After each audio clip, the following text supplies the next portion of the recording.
नमस्कार, आप देख रहे हैं सुदर्शन न्यूज और स्वागत है आपका आपके फेवरेट कार्यक्रम यानी कि पक्ष विपक्ष में, जहां आपको खबर समझाते हैं, फिर बताते हैं उसका पक्ष क्या है खबर का और उसका विपक्ष क्या है। मैं हूं आपके साथ शिवम दत्त मेहता और मेरे साथ है मेरी सहयोगी। नमस्कार, मैं हूं आपके साथ दिव्या सिंह। नमस्कार, मैं हूं आपके साथ विकास ब्रजेश सक्सेना। चलिए विकास और शिवम खबर की शुरुआत करते हैं, पक्ष विपक्ष की शुरुआत करते हैं। पहली खबर तिरुपति मंदिर से जुड़ी हुई, जहां पर तिरुपति मंदिर के प्रसाद वाले लड्डू में जानवर की चर्बी और मछली के तेल की मिलावट का मामला बढ़ता ही जा रहा है, जहां अब इसको लेकर एक अहम कदम उठाया गया है। चल रहे विवाद के बीच मंदिर के शुद्धिकरण का फैसला लिया गया। शुद्धिकरण के लिए मंदिर में अनुष्ठान किया गया। मंदिर का पंचगव्य से शुद्धिकरण हुआ। यह अनुष्ठान तिरुपति देवस्थानम के प्रायश्चित के लिए शुरू किया गया। अनुष्ठान का उद्देश्य गलती सुधारना और मंदिर की पवित्रता बनाए रखना है। अब इस शुद्धिकरण से जुड़े कई सवाल हैं, जिसका जवाब जानना बेहद जरूरी हो जाता है। आपको बता दें कि अगर बात जो है वो पक्ष की भी होगी कि आखिरकार देवस्थानम ने अब शुद्धिकरण का फैसला क्यों लिया, तो बात विपक्ष की भी होगी। बताएंगे आपको कि आखिर अब बीजेपी पूर्व सरकार पर क्या नया आरोप लेकर आई है। चलिए सबसे पहले इस खबर का पक्ष जानेंगे मेरे सहयोगी शिवम से।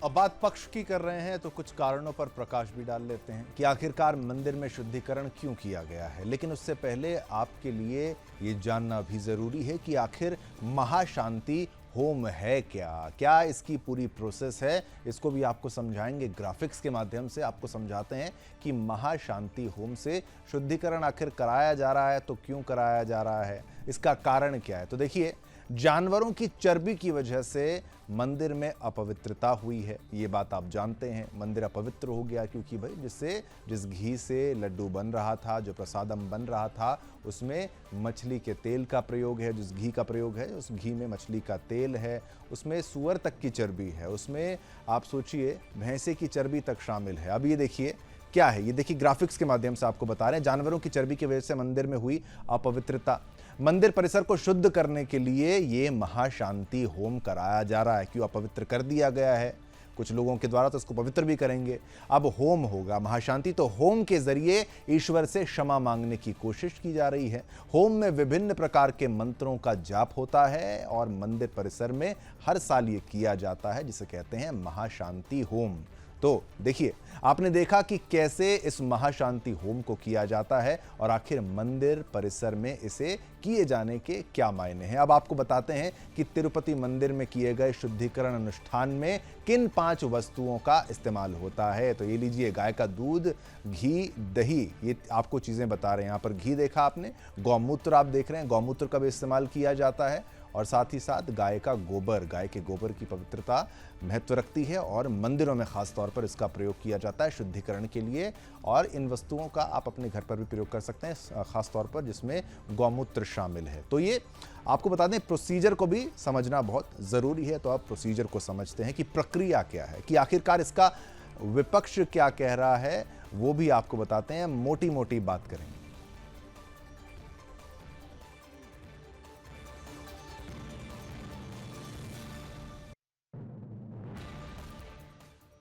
मठाधीश की प्रवृत्ति माफिया की है तो हम समझते उसको गुरेज नहीं करना चाहिए। सारे सनातन और हिंदू धर्म के ठेकेदार ही तिरुपति बालाजी मंदिर में प्रसाद में जानवरों की चर्बी मिला रहे हैं, कोई और नहीं मिला रहा। बहन मालती जी उत्तर प्रदेश की 4 बार मुख्यमंत्री रह चुकी है। अगर चुनाव में अपनी सहभागिता निश्चित करने जा रही हैं तो इसमें आश्चर्य नहीं होना चाहिए। जो पूरे प्रदेश में 4 बार मुख्यमंत्री रह चुका हो, उसके लिए कोई बड़ी बात नहीं है, बहुत छोटी बात है। अगर मोदी जी को देश के प्रति चिंता थी तो 1 नेशन 1 इलेक्शन के पहले उनको 1 नेशन 1 एजुकेशन की बात करनी चाहिए।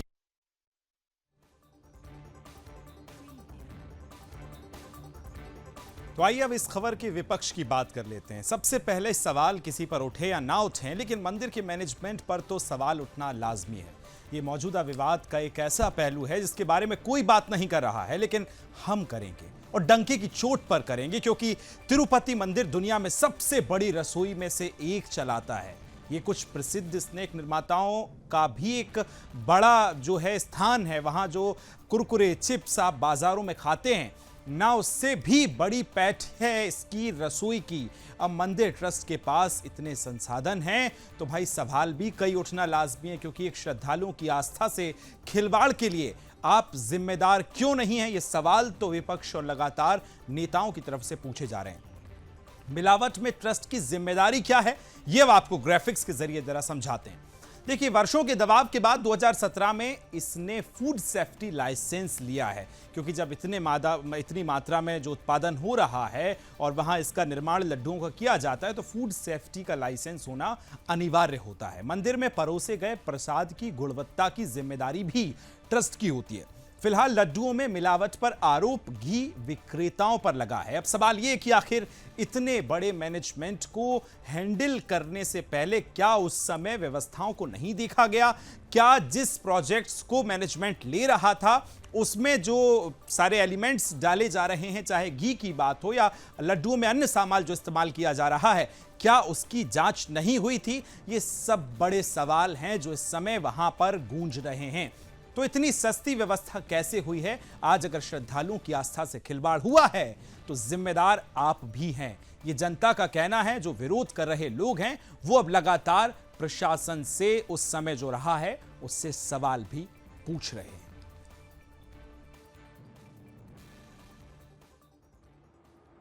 विश्व हिंदू परिषद के सर्वोच्च नीति निर्धारक मंच संतों का है, जिसमें केंद्रीय मार्गदर्शक मंडल के सदस्यों के संतों की भूमिका अग्रणी रहती है। इसकी वर्ष में 2 बार बैठक होती है। इस वर्ष हमने अर्धवार्षिक बैठक क्षेत्र सह करने का निश्चय किया है और इसकी पहली बैठक आंध्र प्रदेश और तेलंगाना प्रांत के जो संत केंद्रीय मार्गदर्शक मंडल के सदस्य हैं उनकी बैठक तिरुपति में कल 23 तारीख को होने जा रही है, जो पूरे दिन भर बैठक चलेगी। इस बैठक में हिंदू समाज के समक्ष विभिन्न चुनौतियों के बारे में चर्चा होगी और उनके समाधान के बारे में, और मुख्यतः उन समाधानों में संतों की भूमिका के बारे में कुछ निर्णय लिए जाएंगे। देखिए, ऐसे कामों की हम निंदा करते हैं, पहली बात। दूसरी बात कि ये जांच का विषय है, जांच हो रही है। प्रथम दृष्टया जांच जो हुई है उसमें इस तरह की बातें उभर के आई हैं। जांच पूरी हो जाने दीजिए, तो जो दोषी होगा इस तरह का क्यों किया है वो खुलासा हो जाएगा। बाला तिरुपति मंदिर के संबंध में जो सूचनाएं प्राप्त हो रही हैं उनको सुनकर के अत्यंत कष्ट हुआ है कि हमारी धार्मिक व्यवस्था में इस तरह की मिलावट करना, घी में मिलावट करना, लड्डू में मिलावट करना, और जिसे प्रसाद कहा जाता है, प्रसाद शब्द का अर्थ न समझने के कारण विधि निषेध, मंदिरों की व्यवस्था और मंदिरों में प्राप्त होने वाले प्रसाद की व्यवस्था में क्या क्या शास्त्र विहित है। कर्मकांड भाग है, परमात्मा की आराधना का एक अंग है, तो इसमें शुद्ध वस्तु होनी चाहिए। यज्ञ करना है, भगवान को नैवेद्य रखना भी यज्ञ है। यज्ञ में पवित्र गो लक्षणा गाय का घृत होना चाहिए।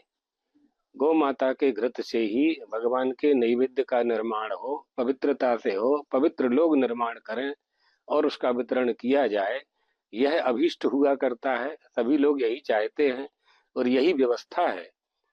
ये अपराध कैसे हुआ है और कितने दिन तक होता रहा, वहाँ के जो संचालक हैं उन लोगों ने क्यों ध्यान नहीं दिया, इन सब बातों पर बहुत विचार करने की आवश्यकता है।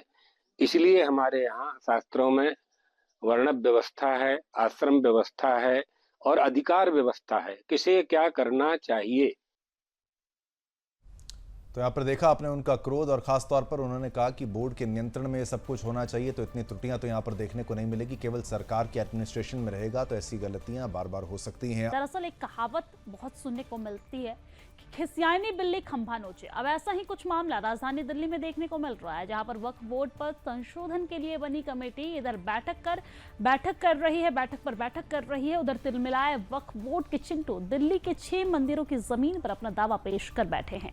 अब इसे लेकर हिंदू संगठन के लोग विरोध तो करेंगे ही, लेकिन सवाल कई हैं। पूरे मामले को समझने के लिए पक्ष और विपक्ष को डिकोड करने की जरूरत भी है, तो इसलिए सबसे पहले खबर के पक्ष को समझते हैं।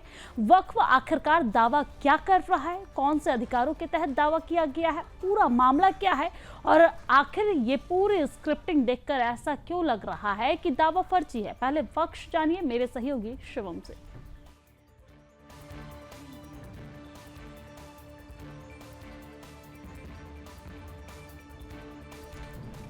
जहां तक कि पक्ष की बात है तो देखिए वक्फ का पक्ष क्या है ये देख लेते हैं। वक्फ बोर्ड के लोगों का कहना है कि अब इसमें आपको ग्राफिक्स के माध्यम से हम बताएंगे कि वक्फ बोर्ड का भी इसमें जो पक्ष है वो क्या है। वक्फ बोर्ड का दावा आपको बता दें, 6 मंदिरों की जमीन पर बोर्ड का अधिकार है, ये वक्फ कह रहा है, इसको हम कहते हैं हटा देना चाहिए। शमशान भूमि पर भी वक्फ बोर्ड का अधिकार है, सोचिए, शमशान भूमि पर भी। DDA bus stand, DDA office और 4 लेन की सड़क पर भी वक्फ का है कि भाई ये हमारी है। एमसीडी के कूड़ादान पर भी वक्फ ने अपना दावा कर दिया, कूड़ादान दे देना चाहिए, उस पर भी ये दावा कर रहे हैं। अब वक्फ दावा कर रहा है तो मांग है कि इन चिन्हित स्थानों को जल्द खाली कराया जाए, क्योंकि वक्फ बोर्ड के अनुसार ये संपत्तियां बोर्ड की हैं और उन पर हिंदू संगठनों का कोई अधिकार नहीं। आइए समझते हैं कि इस विवाद की हिस्ट्री क्या है। आपको बता दें, लंबे समय से चल रहे संपत्ति विवाद पर यह दावा चल रहा है। 2019 की रिपोर्ट के बल पर ये सारी माथापच्ची जो है वो की जा रही है।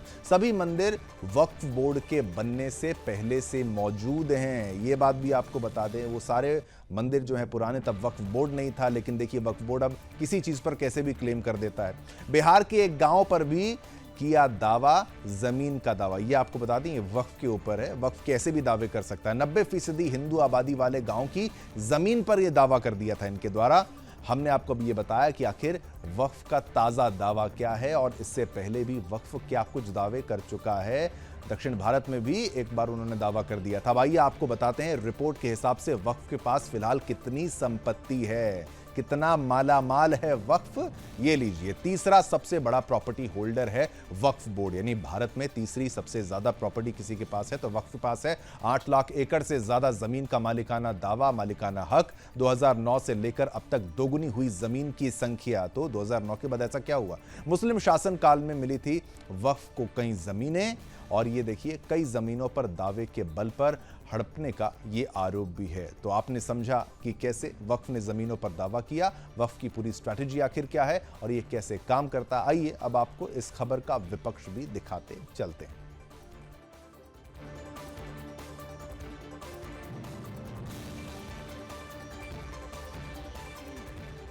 तो आइए अब खबर के विपक्ष की बात कर लेते हैं। तो बता दें कि जब से वक्फ ने यह दावा किया है तब से हिंदू संगठन के लोग भड़क गए हैं। हिंदू संगठन के लोगों ने इसे लेकर जमकर बवाल भी काटा है। हिंदू संगठनों का दावा भी सही है कि भाई ऐसे कैसे मंदिरों पर वक्फ अपना अचानक से दावा ठोक सकता है, जबकि वक्फ अपनी जिस ताकत के चलते ऐसे बेकार के दावे करता है, उसे समझने के लिए उससे एक्ट को भी समझना बहुत जरूरी है। आप जब एक्ट पढ़ेंगे तो आपको दिखेगा कि किस तरह से 1954 का जो एक्ट है उसमें क्या कुछ संशोधन है, आप समझेंगे तो लगभग पिक्चर क्लियर हो जाएगी। और साथ ही वक्फ से जुड़े कामकाज को सरल बनाना भी इनका एक मकसद था। वक्फ की संपत्ति पर दावे को लेकर भी रखरखाव तक की जानकारी साझा करना थी। देश के हर राज्य में वक्फ बोर्ड बनाने की अनुमति मिली थी। हालांकि ये तमाम प्रावधान थे, लेकिन अब जो दिल्ली में दावा ठोका गया है उसके अनुसार अब देखना है कि क्या आखिर ये दावा सही है, और सही है तो किस आधार पर है। ये कई महत्वपूर्ण सवाल हैं जो खड़े हो रहे हैं।